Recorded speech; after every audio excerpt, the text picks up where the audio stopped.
Hello friends, welcome to my YouTube channel. ಇವತ್ತಿನ ವಿಡಿಯೋದಲ್ಲಿ KPTCL ನೇಮಕಾತಿ 2024ರ ಮಾಹಿತಿಯನ್ನು ನೋಡೋಣ. ಹುದ್ದೆ ಹೆಸರು ಲೈನ್ಮ್ಯಾನ್. ಒಟ್ಟು ಹುದ್ದೆಗಳು 2000 ಹುದ್ದೆಗಳು. ಉದ್ಯೋಗ ಸ್ಥಳ ಕರ್ನಾಟಕದಲ್ಲಿ.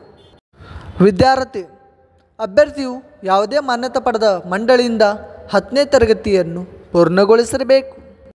ವಯೋಮಿತಿ ನೇಮಕಾತಿ ಅಧಿಕೃತ ಅಧಿಸೂಚನೆ ಪ್ರಕಾರ ಅಭ್ಯರ್ಥಿ ಕನಿಷ್ಠ 18 ವರ್ಷಗಳನ್ನು ಪೂರೈಸಿರಬೇಕು. ಅರ್ಜಿ ಶುಲ್ಕ ಲೈನ್ಮ್ಯಾನ್ ನೇಮಕಾತಿ ಅಧಿಕೃತ ಅಧಿಸೂಚನೆ ಪ್ರಕಾರ ಅರ್ಜಿ ಶುಲ್ಕವನ್ನು ನಿಗದಿಪಡಿಸಲಾಗಿದೆ. ವೇತನ ಶ್ರೇಣಿ ಲೈನ್ಮ್ಯಾನ್ ನೇಮಕಾತಿ ಅಧಿಕೃತ ಅಧಿಸೂಚನೆ ಪ್ರಕಾರ ಮಾಸಿಕ ವೇತನವನ್ನು ನಿಗದಿಪಡಿಸಲಾಗಿದೆ. ಆಯ್ಕೆ ವಿಧಾನ ಅಭ್ಯರ್ಥಿಗಳನ್ನು ಲಿಖಿತ ಪರೀಕ್ಷೆ ಮತ್ತು ಮೆರಿಟ್ ಲಿಸ್ಟ್ ಮೂಲಕ ಆಯ್ಕೆ ಮಾಡಲಾಗುತ್ತದೆ.